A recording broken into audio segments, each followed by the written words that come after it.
welcome to this panel where we are discussing mental health in this pandemic and infodemic state of the world, especially with a focus on owners of small businesses.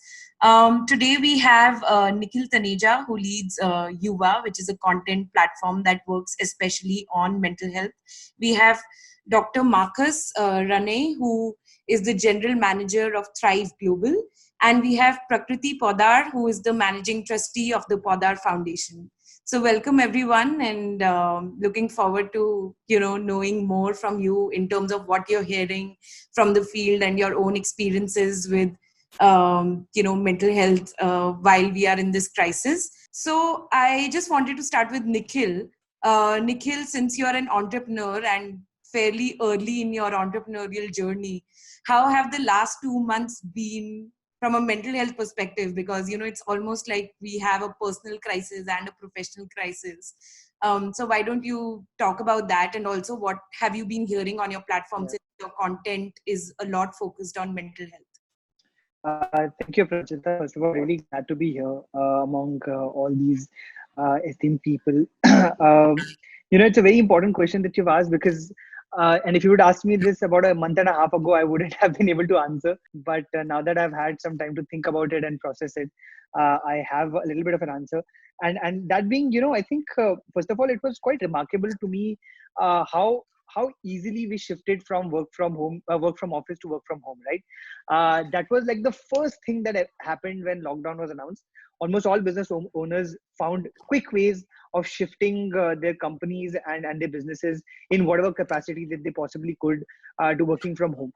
But unfortunately, in this time, we never allowed ourselves or our teams the time to process that this is not working from home. This is working in the middle of a crisis.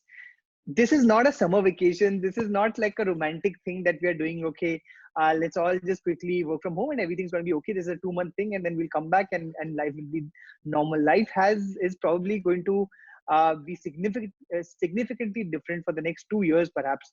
And none of us obviously knew that at that point of time. But more importantly, since there was no rule book or guidebook, and we could very easily mistake this for the human spirit, I also think that this is about the way we are conditioned under capitalism to kind of quickly first save our businesses, save our monies, without really giving ourselves or our teams time to process that. Suddenly we are finding ourselves in the middle of a once in a generation epidemic, and a once in a generation crisis. So, I mean, I have gone through that myself. I think the first couple of weeks I had a lot of anxiety. I've been through clinical anxiety in the past, and my anxiety got immediately reactivated, not just because of the business and my employees, but also because some of my family does not stay. My parents don't stay in India; they stay abroad, and my brother stays again not in this country. So I was very, very afraid of that. Having said that, I think it took me 3 to 4 weeks. I read this beautiful thing somewhere that kind of helped me process.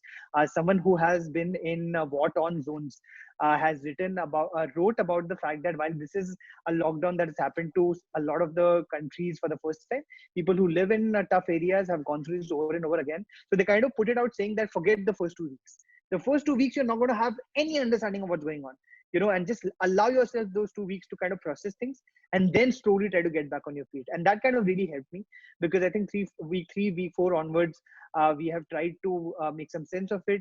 As a small business owner, I think the biggest challenge right now is, of course, how to protect my team, to make sure that we are not laying off people.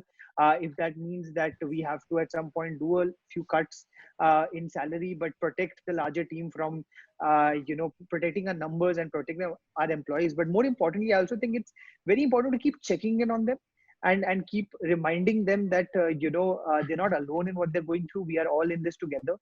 So that, again, this is not just about us making money and doing businesses, but also realizing that there are human beings that we work with, and it's very important for them to kind of understand that we care about them outside of just the money that they're earning for us. So yeah, it's been very challenging, to be honest, but yeah, I think we're all finding different ways of processing this. And yeah, I think that's the thing that I've learned more, that it's okay to kind of have our own unique way of looking at this. I'll talk a lot about what we are doing as a company and what we have learned about young people, but I think it's time to allow other people to talk. We'll come back to this. Great. Thanks, Nikhil. And I mean, I can relate to this a lot because I also run a business and, we've had our own anxieties. I'll actually jump to Dr. Marcus now. And, if you could, you mentioned that you have a poll which actually has been keeping a track of how India is faring on mental health during the pandemic. So if you could talk us a little about the results from the poll, that would be great. And then we can go to Prakriti and see what she has learned from the field. So, at Thrive, our principal customer base is large corporations and their employees, etc., as we help them overcome behavioral change that they want to make. So from the period of the lockdown extension, we decided that it would be a right moment to keep an eye and keep a pulse as to what's going on within the communities that we're working with. So we've roughly done this with about 2,500 people across 10 to 12 organizations now. The week starting the 13th, we saw an average stress and anxiety score of 6.1. But more worryingly is the number that was reporting extreme scores. So that's anything 8 and above. We had 28% of the population that responded in that category. The following week, so week 2 into the extension of lockdown, we've already seen that score go up. It's gone up to 6.8. So that's a 12% rise in just 1 week. But the extremist end of the spectrum has moved from 28% to 46%. It kind of maps in really nicely with what Nikhil was talking about. There's this typical journey that people go through where the first bit is migration, adoption, engagement. Now we're beginning to get a sense in terms of that isolation, and the data sort of correlates with that. In terms of the top 3 things that people are most anxious about, the highest category by far was job security. The uncertainty around work, Nikhil described it beautifully in terms of what entrepreneurs are going through, but of course the employees within large corporations are feeling the same stresses and strains. Number 2 was their own sense of health and well-being. And number 3 was family, particularly children. So lots of young parents out there. I know we've got a couple in the panel as well. And so the challenges that are going on in their lives as well is very significant and will continue to do so as schools are likely to remain shut for many months, etc. So interesting for us to therefore see that there's a correlation between the data and what people are anecdotally talking about as well. And I am wondering, is there also a split in terms of men and women? It's just a question if that is different for both genders. So I don't have the data to suggest the split. Yeah. Okay, great. And Prakriti, over to you now in terms of what you have been hearing from people, and you said that you have a hand on the pulse of the nation. So what do you think about that? So thank you for having me here, and it's always a pleasure to talk about mental health. One of the things that I love, which is the silver lining in this whole thing, is that mental health has become such an important topic, especially in India where it was a stigma before. Everybody's talking about mental health. There's webinars going on about mental health. We are running a complete helpline called Wellbeing Volunteers United. In our first year, I know that Nikhil used this word of the human spirit. In the first week, we had 600 volunteers join us. And that is the human spirit in life, coming together to be able to uplift others. I think there's been no other time that we brought people together like this. That is one of the things that I want to recognize when we're talking about mental health. People are ready to aid others. People are ready to aid themselves, because again, talking about this, obviously the people that are calling in are people who are suffering. Are people who are suffering from a host of things. In fact, your question about are men and women suffering differently? Yes, they are suffering differently. They are both suffering equally, but they are suffering differently. And I think that is extremely important. And that is only because the gender roles still exist in our society. And no matter how much we try to hide it, it's never going to change, or at least it's not going to change for the near future. Because no matter how much we work, and we've had people who've called in because they do not have any time. They don't know the difference of when their work time has finished, when their home time has started. They don't know the difference between, as primary caregivers, most of the primary caregivers are suffering. And as Marcus said, your kids are at home. I have 3 kids. He's got 2. We already know how difficult it is having children. His are much younger. Ours are school-going children who need to focus. And you are still focusing on your job. So we understand, what these people are going through. Intimate partner violence has gone up drastically. You hear about this, you read it constantly, but it is Intimate partner violence is not just, I'm not even just talking about the violence that you're facing with your spouse, but also intimate terrorism, which works with your family members and your children, whether that be the adults in your life, the sort of elderly, or it be the children in your life.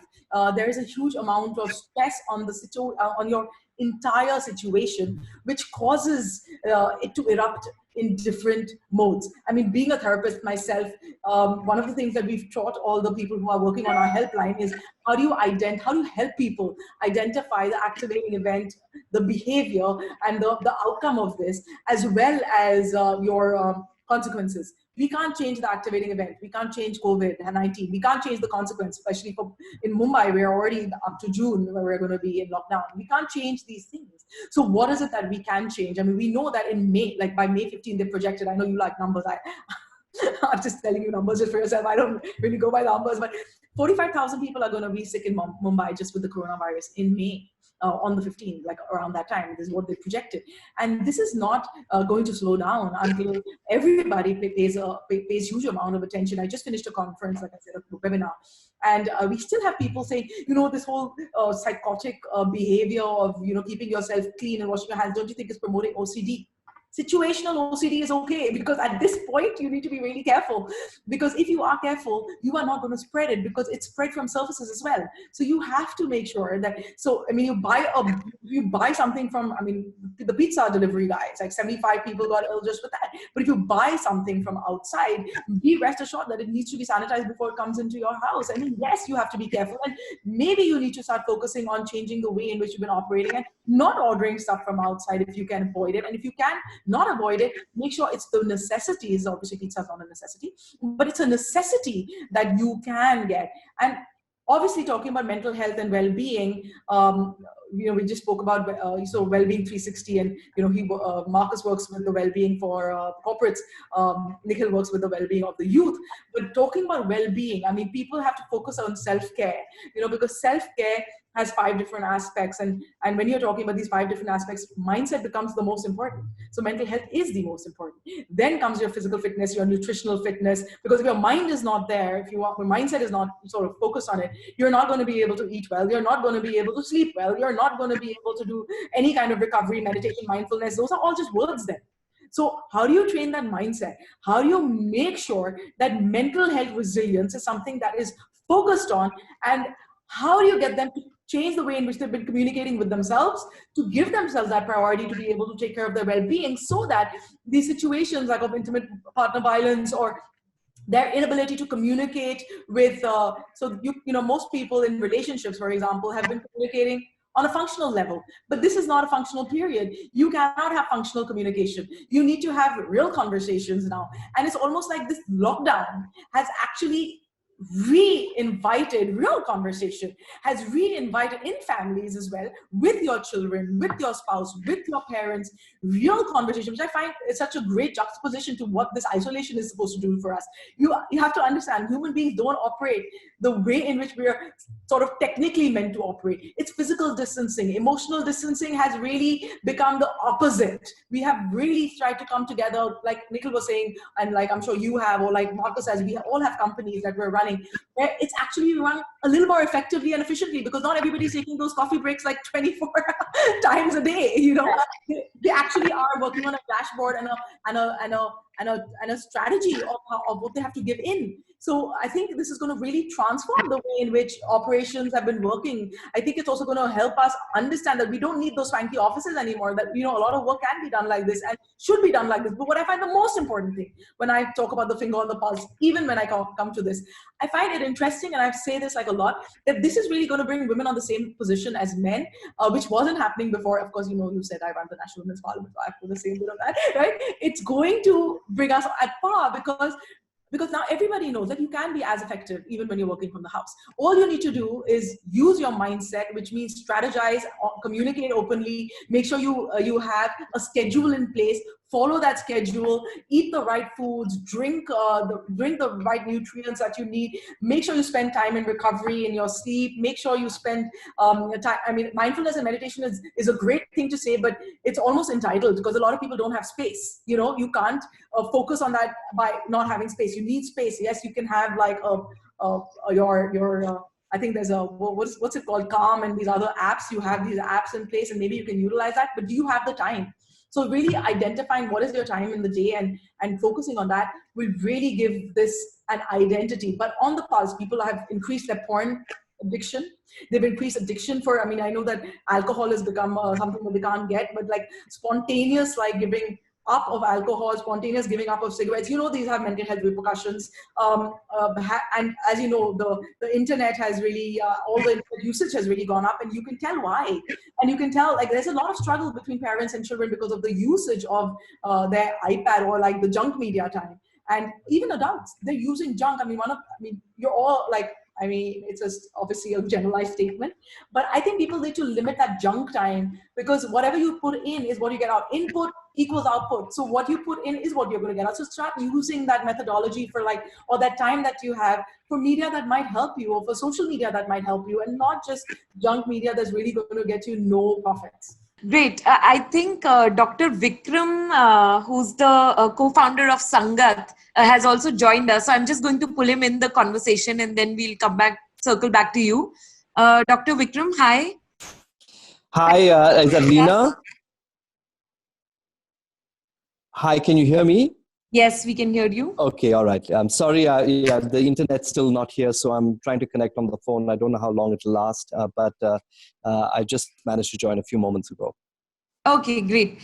Great. So Dr. Vikram, just before you joined, we were discussing, you know, what the mental health crisis has been during the pandemic, with a specific focus on entrepreneurs. And Prakriti here was talking about what she has been hearing from the field in terms of, like, you know, people reaching out to her and how it's impacting men and women differently, and people who are primary caregivers versus people, you know, who are in, say, entrepreneurial roles, or who are in jobs, etc. So we just wanted to get your first thoughts in terms of what do you think has been the impact of the pandemic, and you know, what have you been hearing in terms of the mental health crisis that has come along with it? Sure. So I hope you can hear me still, because the line is just cutting in and out. Okay. So in many ways, I can't speak specifically about an audience of entrepreneurs. I don't know whether we really have that kind of granular information about the impact of mental health on specific groups in the population. So I can speak more generally. I think, and more generally, it's very clear that the infodemic, which is, I think, part of the webinar's title, has been really greatly damaging to people's well-being. You know, the information that we're getting is, first of all, completely inaccurate. It is presented very badly. It is impossible to interpret. From a scientist's point of view, it is actually meaningless. A bunch of numbers that come every day with actually no meaning attached to them. And what they really serve to do is to heighten anxiety. So that is one very important piece in the overall puzzle. The other big piece is uncertainty. Nobody really knows what's going to happen next week or even tomorrow. Every day we get different conflicting sets of rules. The latest one is right now about whether or not, you know, things like hair salons can remain open or not.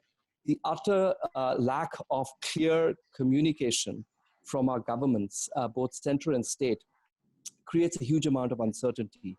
And I think the uncertainty is the greatest for people who are, I guess, small-scale business operators, because for them, you know, the bottom line is threatened right now. And the extent to which it will continue to remain threatened is a very, very great burden on your mental health. You know, worrying constantly about the future.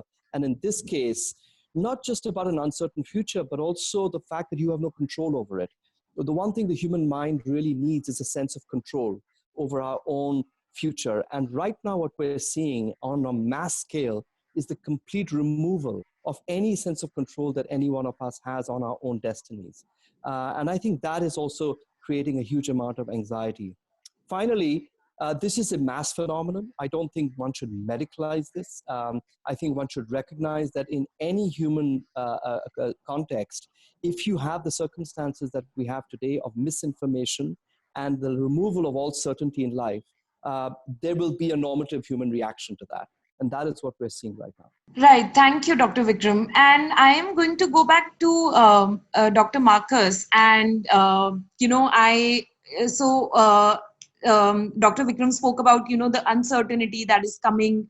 And you also mentioned that people are scared about job security and, possible pay cuts in the future. And has there also been, like in your surveys, have you also seen this correlation with the infodemic and, this the new regulations that keep coming every day? And I don't think that's only in India, it's actually happening everywhere around the world, because the governments are also functioning in very, in very uncertain times. So do you see that there is a huge correlation with that? And what do you think as a content platform, for example, what do you recommend to people to, save themselves from this infodemic? And as Prakriti also mentioned that, if you're consuming that much junk, then you are going to have some mental health repercussions because of that as well. So what are you recommending? You also mentioned that you have some, frameworks around this. So it's interesting to see how human consumption of information and content has been changing over the last few weeks. We've seen news site consumption double, so 100% up from where we were in February. We've seen music streaming go up by 67%. The online gaming has increased by half, and understandably things like sports sites, etc., have gone down. Some of the data which came out of BARC just a few days ago was looking at people's consumption of movies and how that's sort of shifting towards more nostalgic, older type of films. Maybe for us to try and find a positive memory or a positive sense of emotional state amongst the uncertainty that we are currently living in. So that could be one thing. And I know the folks at Netflix have been pushing sort of older content that they've had as well. So there's a clear pattern in how we're consuming content, the type of content, etc. I think Prakriti said something really interesting about the fact that we should be focused on consuming positive, good things rather than focusing on the negative.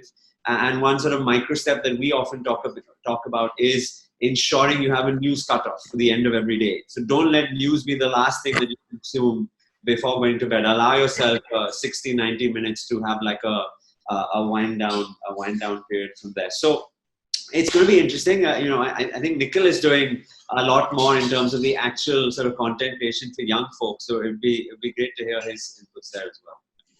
Yeah, Nikhil, I was going to come to you. How are you as a content company, addressing this, especially with young people? There's a lot of stuff that we've had to do. And first of all, again, as a small business owner, I think we need to point out that a lot of businesses, even if they're online or offline, may need to pivot themselves in a way to create new business at this point. Because most of the business for companies in the media, in the media space comes from advertising or comes from, money that other brands are willing to put in. But at this point of time, given that no brand and no company really knows the future, as Dr. Vikram very rightly said, it's a very uncertain time for everyone.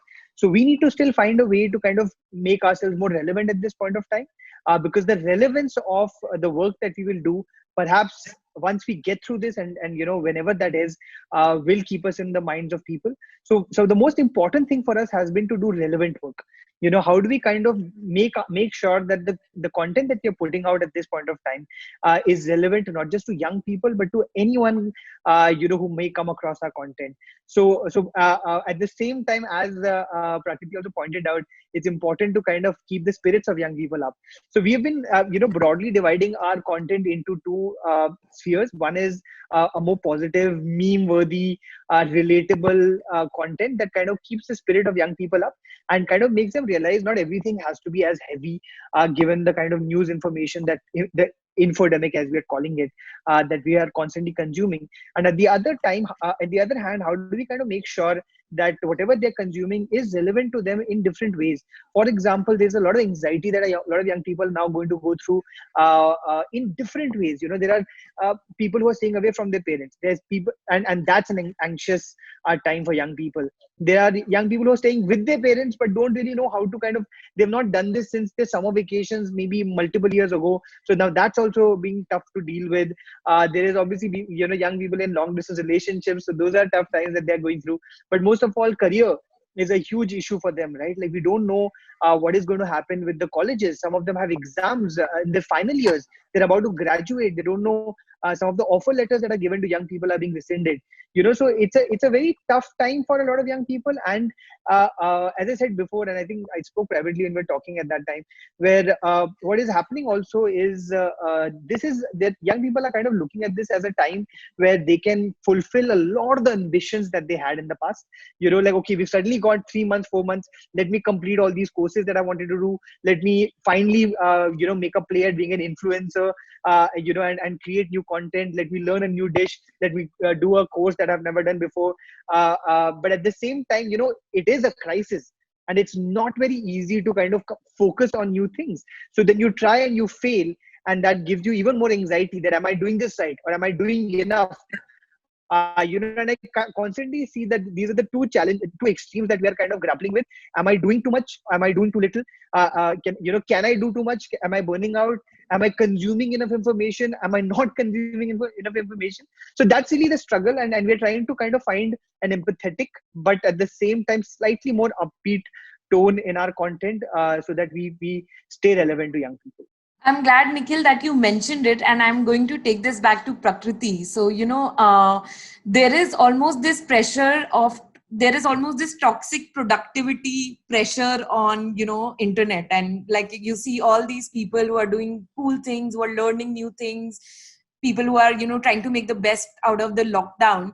And that may also increase anxiety for a lot of people, right? And you mentioned that what you actually need is time for yourself in the middle of all of this. And you mentioned that women especially struggle with that. And I can tell for sure that entrepreneurs struggle with that even in normal periods. So right now it's, that challenge has become even more huge.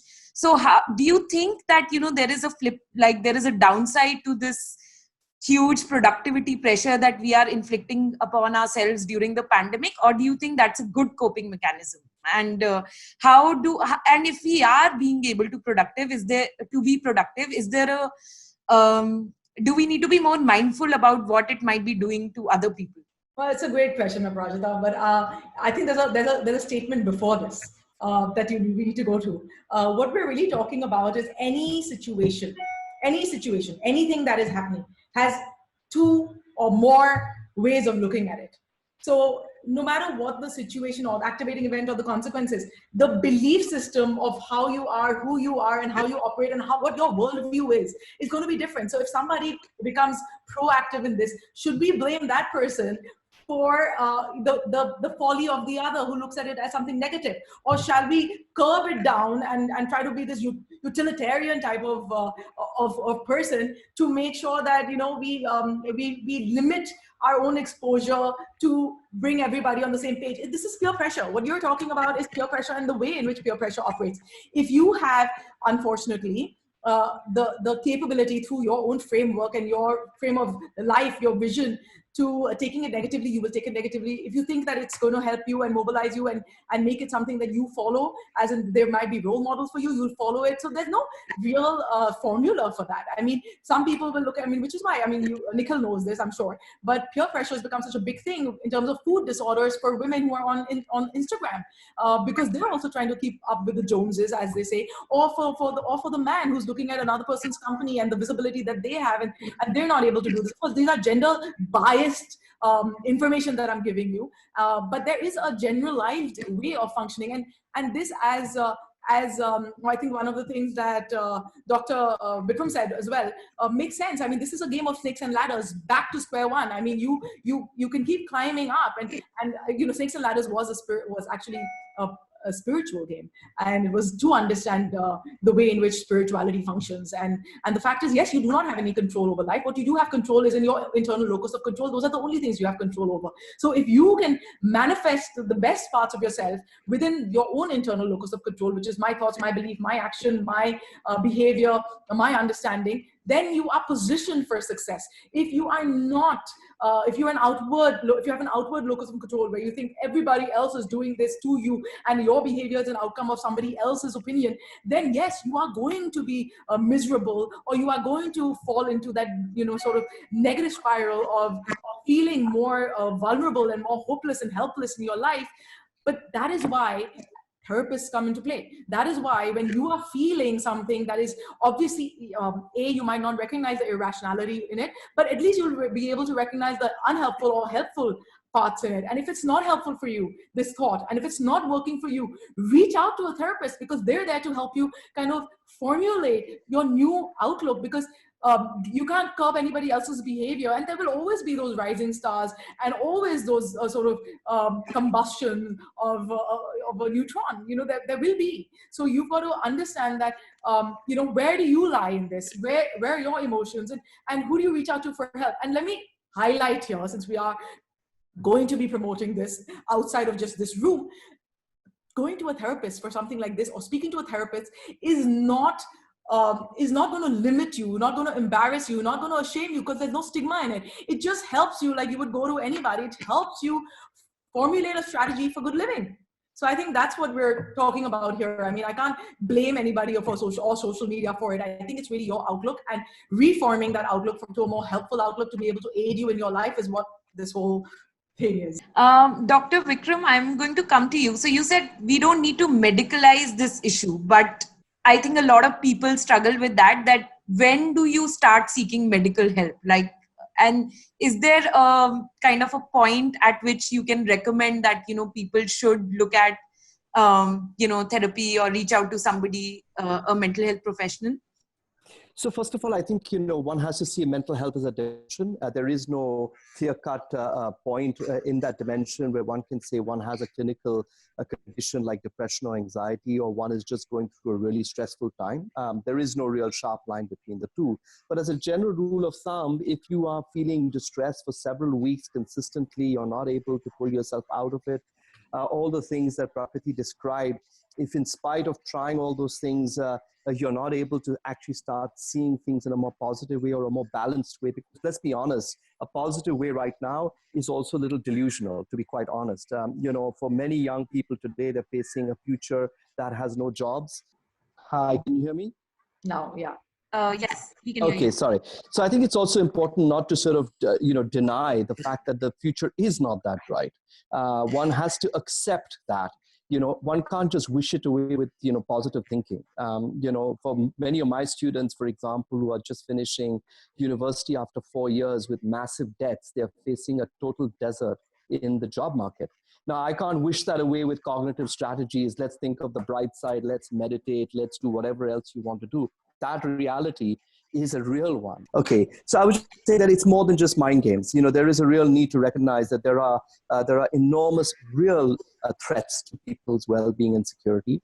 And I think what we need to do is to balance the mind games with an acceptance that these are realities that one has to. There's a wonderful kind of psychological model called acceptance and commitment, which is accept sometimes that there's a horrible thing that's happened that's outside your control, that is affecting your life alongside the life of millions of others. And one has to learn to accept it, a little bit like losing someone you love. You can't, with any amount of mind game, change that. But what you have to do is to learn the art of accepting it psychologically and moving on and trying to make sense of what is completely an unexpected reality. Now, the final point I want to say is that if these problems continue, they persist, etc., in spite of all the things that you're trying, yes, I think that would qualify. I think then you then have to look at evidence-based interventions. I think, counseling is a catch-all world that captures everything from using, it's a black box, and I think I personally would say it's important for us to distinguish the kinds of mental health promotion and well-being interventions from those that are intended to help people with, frankly, clinically significant depression or anxiety recover from their illness. The latter is an illness, and it deserves the same degree of evidence-based approaches as, say, for example, treating COVID-19 does. Great. And Dr. Marcus, I'm going to ask you to add on to it, because I'm keen to hear the frameworks that I think you mentioned earlier in terms of people who are in leadership positions and how they could deal with mental health challenges as of now, and how could individuals help themselves during this period. I think it's been well articulated by the other panelists, but just to officially give you the response, there are two areas that we encourage leaders to look at. One is leading self through this, and a lot of what Prakriti started off by talking about, which is basically the metaphor of putting your own oxygen mask on first before trying to help others, right? Everything from sleep upwards. So that element of self-care, addressing the opportunity within the crisis, or reframing to a positive mindset. And then most importantly, and I think particularly for us at home with young kids, and a strong message for all the men out there, is to lean in and share the load right now, particularly relevant in the cultural context in which we exist here in India, and the lack of sort of norms that we would be accustomed to. So that's the first part. The second is leading others. So what do I as a leader need to do to help manage my team, my colleagues, etc.? The first thing is really to upregulate communication and express empathy. Those are two things which really need to be expressed right now, given the fact that we're not meeting each other physically because of the physical distancing. Number two, as leaders, is create micro moments of fun. Let's not forget that the office environment was just limited to work. We used to enjoy having lunch with someone, bumping into another individual serendipitously at the water cooler, on the way to the washroom, etc. And in those moments, quite often, a lot of innovation and creativity and spark and just socialization used to happen. So we need to leverage the digital tools available to create those again. It could be a virtual coffee break. It could just be catching up with a colleague and not talk about work instead of just focusing on dashboards, etc. Number three, really important for leadership, is transparent and candid communication. Vikram spoke about this beautifully. We do not have the answers. It is unlikely to be positive. And what teams want now, and actually we ran a survey, and 95% of employees actually want their leaders to give them weekly updates and communication. It doesn't need to be all positive, but they want to know what is that information which is coming through, so that I feel satiated, at least in some degree of uncertainty around my business environment. And the last thing is for teams just to be there for one another. The role that we used to have in the old world may be less relevant today, but that doesn't mean we don't have the skills to help another member of the team whose role has suddenly become that much more interesting and important. So we need to adapt professionally as well as personally through this journey. Great. And Nikhil, do you think that, I love the phrase that Dr. Marcus used, that put the oxygen, mask on yourself first before giving it to others. Do you think entrepreneurs are being able to do a good job of that? And and I think there's also this kind of dichotomy that I think a lot of entrepreneurs sometimes face and hesitate with, in terms of maintaining transparency, but also not letting the panic flow down the organization, because frankly, even entrepreneurs are in a very uncertain time and they may not have all the answers. So do you think that, what are the ways to deal with that? And have you thought about that? Yeah, I mean, I've not just thought about it, I've also gone through it. So, Right. some really important points made. I think leading self is something that we don't actually think of very often as entrepreneurs, right? Like, it's always first leading others. It's always like, let me look after my team. In many ways, you're also parenting. That's your first instinct, at least when you're empathetic to your team, right? You want to make sure that everyone else is doing well, they're protected. How can we make sure that the company is doing well? How can we make sure the business is okay, before we actually really come down to ourselves and think about how am I am I equipped enough at this point of time to face this?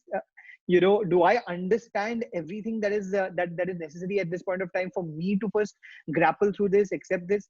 And that's been challenging for me to kind of go through. Again, as we spoke, I think this is unprecedented, right? Like, there are just no rule books for anything like this that has ever happened before. So where do you even look for inspiration? You can't like pretty much go online and search, okay, how do kind of leaders or CEOs work in a crisis that is global and not just a company thing. But as I said, I think we're all learning, and I think that's very, very important for us to understand, each one of us, that this is not something that we should feel bad about. If we have a little bit of missteps at this point of time, because every one of us is learning every single day. How do we kind of communicate? How do we behave? How do we try and acquaint ourselves to this new reality? How do we look at the new business, the market realities, and sort of communicate that to yourself, to the team? How do we pivot to new businesses? All of these are absolutely new things that are happening to us, and it's okay if we are not able to immediately sort of get into the best leader mode and make a few missteps. In fact, that's the communication I've had with my team very early on. I think within a week or 2 weeks, I realized I have so much anxiety. How am I going to, be able to help everybody? So I put it out there and I said, listen, this is a very, very, very weird time, and I will make some mistakes. Do forgive me for that. At the same time, I do hope that I can be there for you as well. And I think what Marcus again said about clear communication was something that was greatly appreciated. It was me and two of our other senior members who kind of got together, sort of helped each other freak out a little bit, and then told the team, that we are there for you. And but again, we don't have it sorted ourselves. So just allow us to kind of grapple with this first, and then we will help you through it as well. And I think that's a very, again, coming back to the same analogy, we should be wearing oxygen masks, but it takes us time to kind of realize that, and that's okay. And Nikhil, I'm just curious, are you able to have the same conversation with your clients? One of the things that I've started doing is I've started asking, and while I of course always used to ask how are you to all the clients, I have started being a lot more meaningful in my how are yous, making sure I ask it twice if they say they are fine, because I want them to admit that they're not okay, because none of us are, right? Honestly. So let them also put it out there first and tell me that, it has been tough, so that I can say, yes, I agree with you. It has been tough, and let's figure this out together, right? Because and I don't know, I don't want to be presumptuous, but I'm also realizing that the people that we talk to, right, even in big corporates and big brands, they're also going through this, but I think somewhere a lot of companies may not have may not be equipped enough to make space for people to process. So while I may, as a company that anyway focuses on mental health, talk to my employees and tell them, let's make sure, every call, the first 15 minutes, we're just kind of checking in on each other. How are you feeling? How are you doing? I don't know how often that happens with, brands that don't have mental health as a very big part of their communication or their ethos. And so I think it's also really a nice gesture to make sure that any client that you're kind of talking to, check with them, are they doing okay? Allow them to also express themselves. And then sort of, but the moment we start realizing that we're in this together, things become easier. Great. Thanks, Nikhil. I'm going to actually ask all the mental health professionals on this panel for some useful resources that, or small business owners, employees, anyone really, young people can use to get through this period. If we could start with Dr. Marcus, and then I'll come to Dr. Vikram and Prakriti. Now, that's not a leading question you're asking me. Obviously, I would suggest that everyone check out thriveglobal.com or thriveglobal.in, etc. Content aside, what I'm trying to encourage people to think about is that this is a great opportunity to look inward. Quite often when I end my talks, I always say upward, onwards, and inwards, and it comes back to a point Prakriti made right at the beginning. As we have been consumed in this whirlwind of content and media and uncertainty, etc., what we're forgetting is that there's an inner wisdom that resides in all of us. And if we can create a sense of calm and a quiet moment for ourselves, we could potentially find that sort of inner strength within that as well. So I would actually encourage folks not necessarily to look outside, but just, take a moment and look inside. Great. Prakriti, do you want to go next? I mean, since this is a leading question, I think Wellbeing Volunteers United is really, like I said, has come together to be able to help people in distress. And like, all things that are to do with tele-mental health, you have to recognize that there are 5 different types of tele-mental health. So you've got you've got a helpline maybe, who'll give information about that. We have a distress line that will talk to you about the distress that you're facing. So really asking you, how are you doing, like how Nikhil's doing. That is really what the helpline does. Of course, it escalates to clinical psychologists as well as to psychiatrists if needed, which is manned by Dr. Kersi. So we've got like about 10 psychiatrists who are there. So whatever needs to be escalated, if it comes to suicidal ideation, or if it comes to self-harm or harming others, or if it comes to clinical depression and disorders that have been medically claimed, we forward that straight away. But I think that this is a really good space to even just to help you get perspective, because it is a very difficult time and everybody is going through this. I mean, even companies have aligned with us because they want to talk about, high governance, like what you guys are talking about. How do we manage that high governance standards, given the fact that we are a small organization, or people who are larger organizations are suffering because they are a consumer brand, and there's every single person in the pipeline who works with them also begin to feel threatened, So, how do they cope with this? We're talking about HR policies that have to be reformed. So when you're looking at, I think when people are looking at what really needs to be done from the point of view of corporate well-being as well, there's a lot of information out there, a lot of different companies that are doing well-being for corporates. And I think it's not about yoga and meditation, etc. It's really about the structure upon which you can build good practices given this time. And there is no certainty. I mean, we already know that every day it's just getting increased in terms of how much time we are going to be in lockdown. But like one of the keynotes of the Wellbeing Volunteers is that don't let the lockdown lock down your mind and your emotions, right? Let's start, working through that. And it's important. So it's a 1-800 number free of cost, and people can call that and have access to. Now, of course, we've added ration and all this kind of stuff as well, because there's some people who do not have the help. But really look at good media. So you've got a lot of webinars that are going out, and people are really curating the kind of speakers that are coming on. I think that's really a good strategy to get some great advice.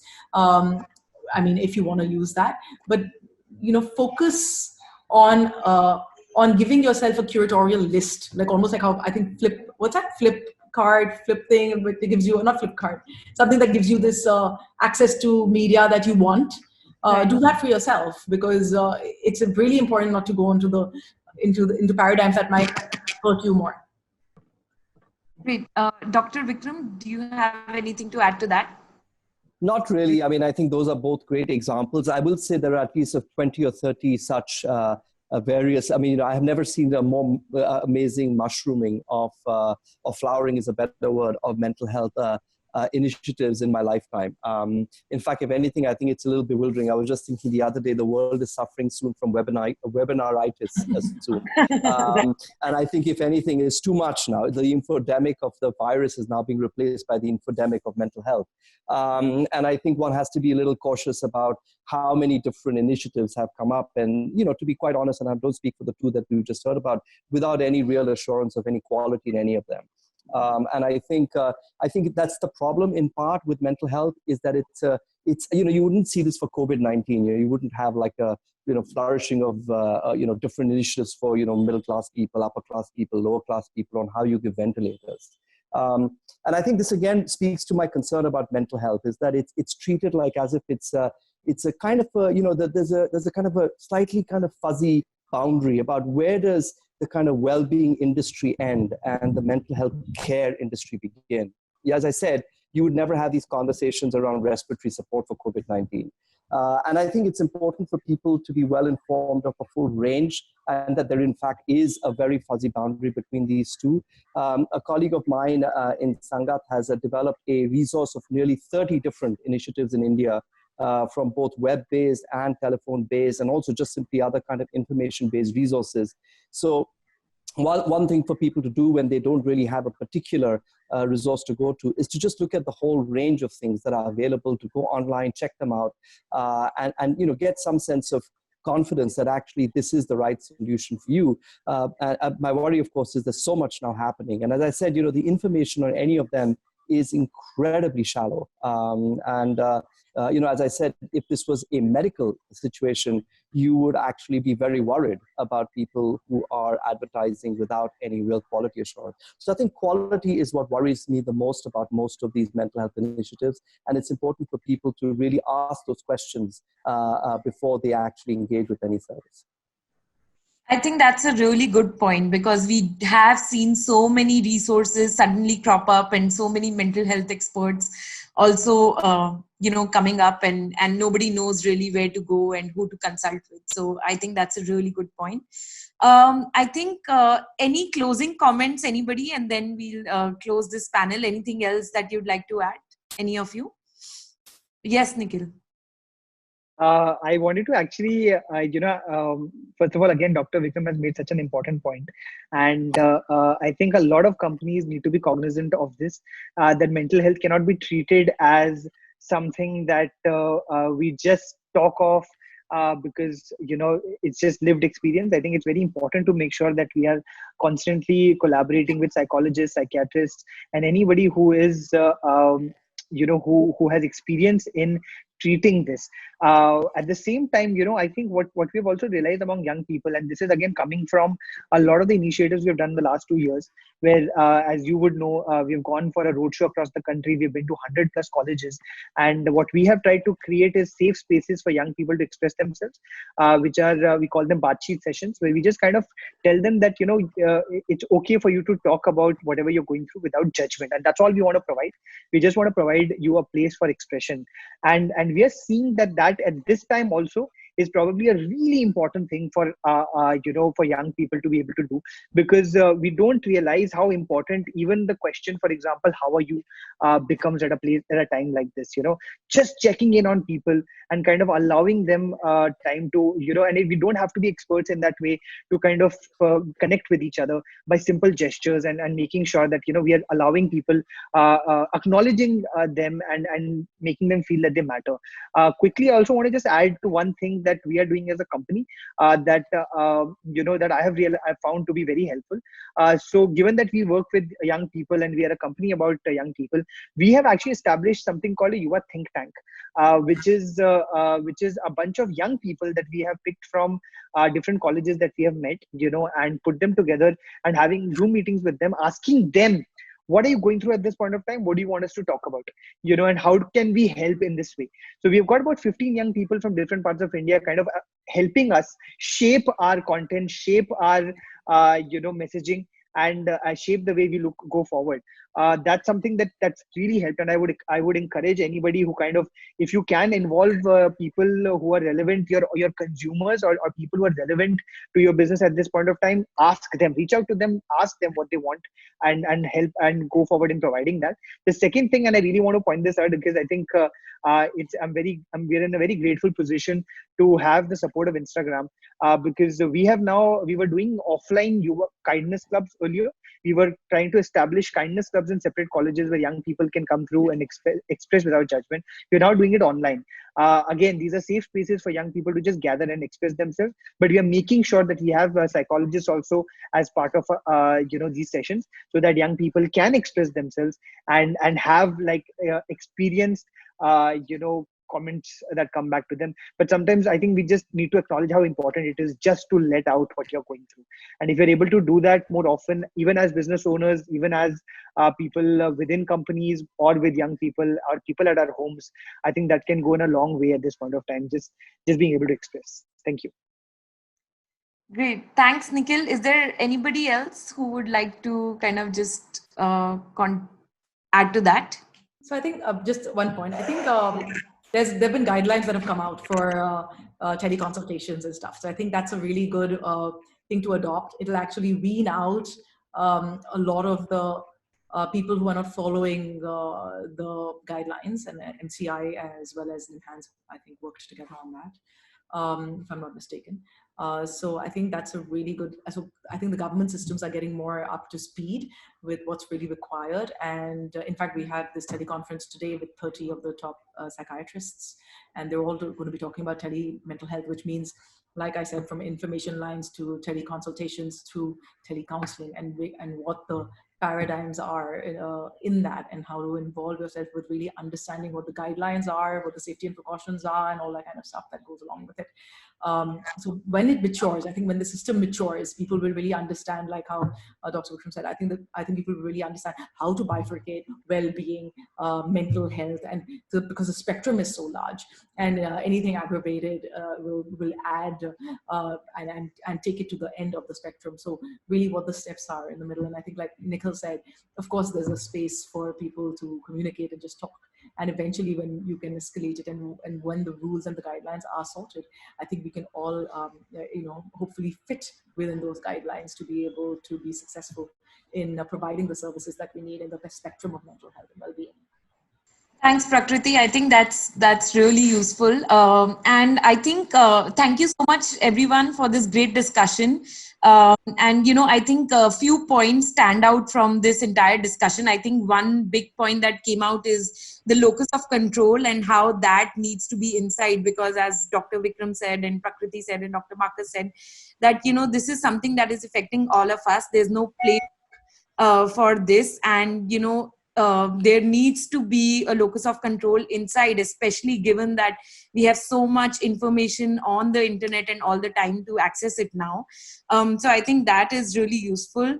I think the second point that came in was also empathy, and I think that's more from perspective of how do you deal with employees, how do you deal with clients, how do you deal with family, everyone, and how we could help each other.